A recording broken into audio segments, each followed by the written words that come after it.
हम आपके सामने कुछ ऐसे सबूत, पुख्ता सबूत, ऐसी डॉक्यूमेंट्री एविडेंस आप सबके सामने रखेंगे जिससे कैप्टन अमरिंदर, हमारे पंजाब के मुख्यमंत्री साहब, राजा साहब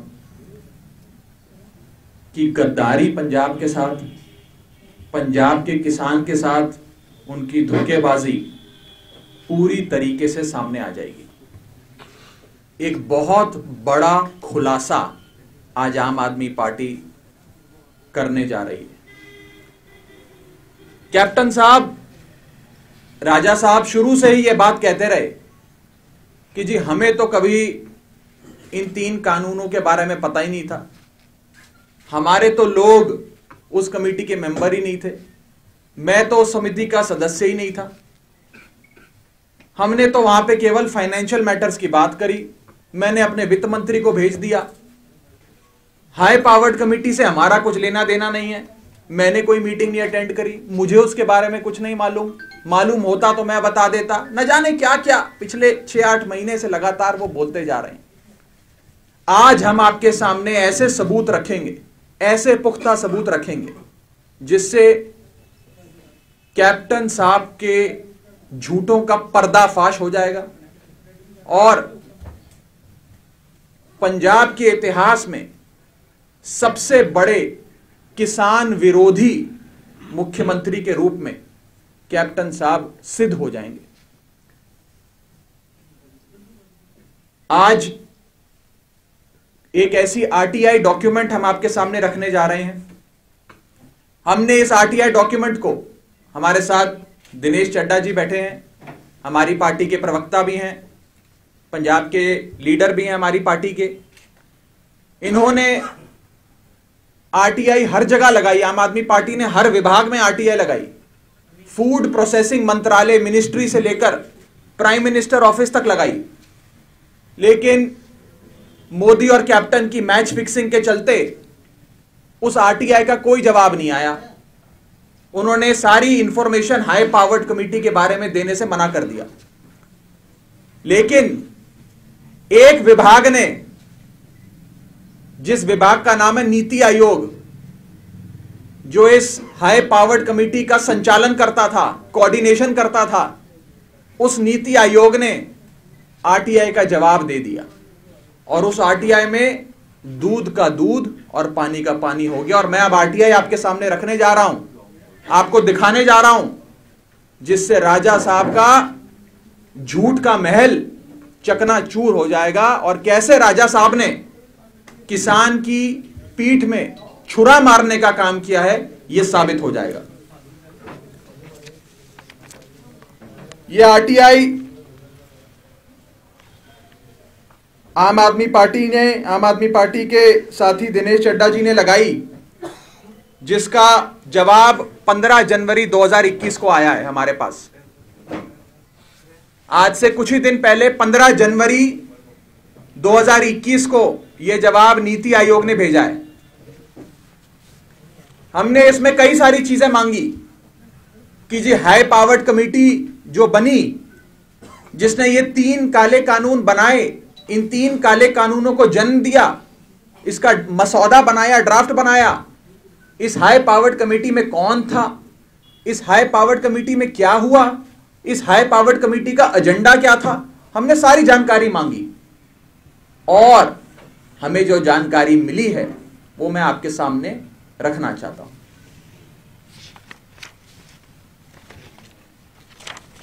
एक ऑफिस मेमोरेंडम यानी कि एक नोटिफिकेशन जो 7 अगस्त 2019 का है, ये इस आरटीआई एप्लीकेशन के साथ हमें मुहैया कराया गया और ये उस कमेटी का क्या फॉर्मेशन था और उस कमेटी के क्या टर्म्स ऑफ रेफरेंस थे, क्या एजेंडा था, उस कमेटी में बात किस चीज पे हुई, उस बारे में पूरी डिटेल में बताता है। अब मैं सिलसिलेवार तरीके से आपको एक एक डिटेल आरटीआई की दिखाने जा रहा हूं, ध्यान से देखिएगा, और उसके बाद एक वीडियो चलाकर उसके माध्यम से भी आपके सामने सारी जानकारी रखेंगे। ये ऑफिस मेमोरेंडम है, इसकी कॉपी मैं अभी सबको मुहैया करा दूंगा। ये कहता है, in continuation of earlier OM dated 1 July 2019, prime minister प्रधानमंत्री Modi has approved the constitution of high powered committee of chief ministers for transformation of Indian agriculture. यानी कि प्रधानमंत्री मोदी ने 10 लोगों की एक समिति बना दी, कमिटी बना दी, जो किसानी में, खेती के बारे में क्या बदलाव लाने हैं, क्या नए कानून लाने हैं, उनके बारे में मीटिंग करके चर्चा करेगी। इस कमेटी के 10 सदस्य प्रधानमंत्री ने बनाए, 10 मेंबर बनाए। 10 मेंबर, जितने भी मेंबरान हैं मैं उनके नाम पढ़ देता हूं। पहला मेंबर देवेंद्र फडणवीस, उस समय के महाराष्ट्र के मुख्यमंत्री। दूसरा मेंबर मनोहर लाल खट्टर, हरियाणा के मुख्यमंत्री। तीसरा मेंबर प्रेम खांडू, चीफ मिनिस्टर, अरुणाचल प्रदेश।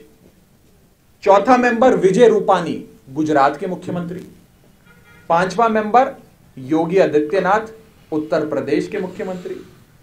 छठा कमलनाथ, उस समय के मध्य प्रदेश के मुख्यमंत्री। और 7वां नाम है कैप्टन अमरिंदर सिंह, मानयोग मुख्यमंत्री पंजाब। प्रधानमंत्री ने खुद कैप्टन साहब को चुना और इस कमेटी का मेंबर बनाया। ये इररिफ्यूटेबल एविडेंस है, पुख्ता सबूत है, जो ये आपके सामने मैं रख रहा हूं। तो कैप्टन साहब जो बार बार कह रहे थे कि जी सरकार का कोई मेंबर था उसमें हमारी, मैं नहीं था जी, हमने मनप्रीत बादल को भेज दिया, हमने फलाने सचिव को भेज दिया, हमको उस कमेटी की मेंबरशिप मिल गई। वो मेंबरशिप किसी ऐरे गहरे नत्थु गहरे को नहीं मिली थी।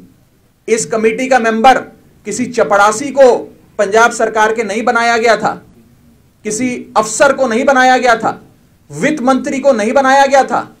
इस कमेटी का मेंबर कैप्टन अमरिंदर सिंह को बनाया गया था, जिस कमेटी ने ये 3 काले कानून बनाए। मैं आगे चलता हूं, अब आते हैं असली मुद्दे पे। इस कमेटी का एजेंडा, इस कमेटी के जिसे कानूनी भाषा में कहते हैं टर्म्स ऑफ रेफरेंस। दोस्तों, जब भी कोई कमेटी बनती है तो वो कमेटी क्या काम करेगी, किस विषय पे बात करेगी, चर्चा करेगी, वो सब एक डॉक्यूमेंट पे पहले ही बता दिया जाता है कि आप 7-8 लोगों की हम कमेटी बना रहे हैं, आपने इन मुद्दों पे बात करनी है, इन मुद्दों पे आपने अपनी रिपोर्ट देनी है। मैं अब उस टर्म्स ऑफ रेफरेंस एजेंडे पे आ रहा हूं कमेटी के, जो ये साफ कर देगा कि इस कमेटी क्या शुरू से ही अगस्त 2019 से एजेंडा सिर्फ एक ही था, और वो एजेंडा था 3 काले कानून, कि इन 3 काले कानूनों को लाना। इस टर्म्स ऑफ रेफरेंस में यह साफ तौर पे लिखा है कि हम खेती में क्या ट्रांसफॉर्मेशन करने हैं, क्या बड़े बड़े बदलाव करने हैं, उन पे चर्चा करेंगे। और पहला पॉइंट है, ध्यान से सुनिएगा, पहला पॉइंट है जिस कानून पे चर्चा होने जा रही है इस कमेटी में, पहला नाम है कानून का agricultural produce livestock marketing promotion and facilitation act, यानी कि मंडी तोड़ो एमएसपी छोड़ो कानून जो मोदी सरकार लाई। दूसरा कानून जिस पे चर्चा हुई, state UT agricultural produce livestock contract farming and services act, यानी कि ठेके पे कॉन्ट्रैक्ट खेती का कानून, यानी कि किसान को बंधुआ मजदूर बनाने का कानून। यह दूसरा कानून है जिस पे चर्चा हुई कैप्टन साहब कमेटी में। तीसरा पॉइंट, मैं भी आरटीआई की कॉपी सबको दूंगा। तीसरा पॉइंट जिस पे चर्चा हुई इस कानून इस कमेटी में, तीसरा point, to examine various provisions of Essential Commodity Act and situations that require Essential Commodity Act, यानी कि जमाखोरी और काला बाजारी अनुमति कानून, एसेंशियल कमोडिटी अमेंडमेंट एक्ट जो मोदी सरकार लाई, जमाखोरी और काला बाजारी को अनुमति देने के लिए जो कानून लाया गया। उसके बाद एक और बड़ी खतरनाक लाइन इसमें लिखी है, बहुत ही ज्यादा डरावनी चीज इसमें लिखी है, और वो है टू सजेस्ट चेंजेस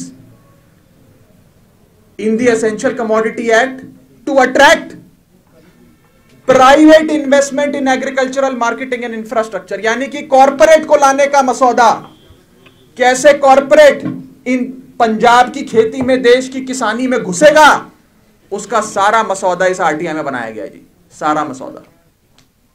ये मैं आरटीआई से पढ़ के बता रहा हूं, ये कोई आम आदमी पार्टी का डॉक्यूमेंट नहीं है जी। उसके बाद तीसरा, चौथा पॉइंट हो, पांचवा पॉइंट हो, हर एक के अंदर कैसे कॉरपोरेट के लिए मसौदा बनाया जाए, how to attract investment, private investment, वो सारी चीजें इस आरटीआई में लिखी हैं। इसका क्या मतलब है दोस्तों? इसका मतलब है कि जो 3 काले कानून लाए गए, चाहे वो ठेके पे खेती का, कॉन्ट्रैक्ट फार्मिंग का कानून हो, चाहे वो एपीएमसी मंडी को बर्बाद करना, एमएसपी को खत्म करने का, कमजोर करने का कानून हो, या फिर एसेंशियल कमोडिटी एक्ट यानी कि जमाखोरी और काला बाजारी का कानून जो मोदी सरकार लाई है, ये तीनों कानून इस आरटीआई में साफ हो जाता है कि ये तीनों कानून वो कानून है जिस पर इस हाई पावर्ड कमेटी में चर्चा हुई और कैप्टन अमरिंदर साहब इस हाई पावर्ड कमेटी के सदस्य थे। मैं आपको एक बड़ी इंपॉर्टेंट बात अब आगे बताने जा रहा हूं, और आप कैप्टन साहब से जाके पूछिएगा, जरूर पूछिएगा। कैप्टन साहब कहते हैं कि जी मुझे तो पता ही नहीं उस कमेटी में क्या बात हुई, कुछ फाइनेंशियल मैटर पे बात हुई जी, वित्तीय मामले थे, हमने मनप्रीत बादल को भेज दिया, हमारे फाइनेंस मिनिस्टर को। ये जो डॉक्यूमेंट है जिससे मैं पढ़ रहा हूं, ये एक एक कमिटी के मेंबर को दिया गया। इसमें आखिर में लिखा है to convener and all members of committee, यानी कि सबको कॉपी भेजी गई। जब यह समिति बनी तो सबको इस डॉक्यूमेंट की कॉपी भेजी गई, यानी कि 7वें नंबर पर जिस व्यक्ति का नाम है इस कमेटी का सदस्य जो है, पंजाब सूबे के माननीय मुख्यमंत्री कैप्टन अमरिंदर सिंह, उनको भी यह कॉपी भेजी गई। उनको भी पता था कि कमेटी में क्या हो रहा है, उनको पता था कि क्या मसौदा बनाया जा रहा है, उनको पता था कि ये 3 काले कानून इस कमेटी में बनाए जा रहे हैं, लेकिन कैप्टन साहब चुप्पी साधे बैठे रहे। उन्होंने चूं तक नहीं करी, किसी को कानो कान खबर नहीं होने दी, भनक नहीं लगने दी। मैं आज कैप्टन साहब से यह पूछना चाहता हूं कि आप कैप्टन साहब 1 साल तक क्यों चुप रहे? ये 7 अगस्त 2019 को जब आपको इस कमेटी का मेंबर बना दिया, 7 अगस्त 2019, जब आपको 1 साल पहले इस कमेटी का मेंबर बना दिया गया, 1 साल पहले high powered committee of chief ministers का आपको मेंबर बना दिया गया, आपको यह डॉक्यूमेंट भेज दिया गया, मिनट्स ऑफ मीटिंग बता दिए गए, तो आपने पंजाब के किसान को क्यों नहीं बताया? आपने क्यों नहीं पंजाब की किसान जत्थेबंदियों के साथ बात करी? आपने क्यों नहीं सबको बताया कि क्या मंसूबे हैं मोदी सरकार के? आपने क्यों नहीं हमें आगाह किया? अगर आपने आगाह किया होता तो हम लोग किसान जत्थेबंदियां मिलकर 1 साल पहले ही इस कानून को रोक लेते। ये कानून आते ही नहीं। आज हमारे बड़े बुजुर्गों को खुले आसमान में सिंगू बॉर्डर पे रातें नहीं बितानी पड़ती। आज पंजाब जिस दौर से गुजर रहा है, जिस अंधकार के, अंधेरे के दौर से गुजर रहा है, इस दौर से नहीं गुजरना पड़ता। आपको तो सब मालूम था। लेकिन फिर भी कैप्टन साहब ने मोदी के साथ मैच फिक्सिंग करते हुए, मोदी के साथ मिली भगत से यह चीज ना पंजाब के किसान को बताई, ना किसान जत्थेबंदियों को बताई। मैं कैप्टन साहब से पूछना चाहता हूं कि 1 साल पहले, कैप्टन साहब अगर आप ये प्रेस कॉन्फ्रेंस देख रहे हैं, तो 7 अगस्त 2019 को आपको पता लग गया था कि कॉन्ट्रैक्ट फार्मिंग का कानून आ रहा है। आपने क्यों नहीं बताया पंजाब को, देश को? 7 अगस्त 2019 को कैप्टन साहब आपको पता लग गया था कि मंडी समाप्त करने का, न्यूनतम समर्थन मूल्य एमएसपी को कमजोर करने का कानून आ रहा है। आपने क्यों नहीं पंजाब के किसान को बताया? कैप्टन साहब 7 अगस्त 2019 को आपको पता लग गया था कि कॉरपोरेट को किसानी में, खेती में लाया जा रहा है, पूरा मसौदा बनाया जा रहा है। आप उस कमेटी के मेंबर थे। आपने क्यों नहीं किसी को भनक भी पड़ने दी? मैं आज यह साफ तौर पे कहना चाहता हूं कि कैप्टन अमरिंदर हमारे मुख्यमंत्री मोदी के एजेंट के रूप में इतने सालों से काम करते रहे, भाजपा के मुख्यमंत्री के तौर पे काम करते रहे। पुत्र मोह में अपने परिवार को बचाने के लिए, अपने बेटे को बचाने के लिए उन्होंने पूरे पंजाब के किसान को, पंजाब की खेती को, सबको बेच डाला और किसी को यह बात नहीं बताई कि ये 3 काले कानून कैप्टन साहब की कमेटी में बने हैं, उनकी सहमति से बने हैं। मैं आज इस मंच से कैप्टन साहब, अगर आप ये प्रेस कॉन्फ्रेंस देख रहे हैं, आपको चुनौती देता हूं, एक डॉक्यूमेंट दिखाइए, एक कागज दिखा दीजिए जिसमें आपने लिखित तौर पे लिखकर इस कमेटी के सामने अपना विरोध दर्ज किया हो। एक डॉक्यूमेंट बता दीजिए जहां आपने कमेटी के सामने यह बोला हो कि ये 3 काले कानून नहीं आने चाहिए। एक कागज का एक छोटा सा टुकड़ा मेरे सामने लाकर पेश कर दीजिए अगर आपने इसका विरोध किया हो।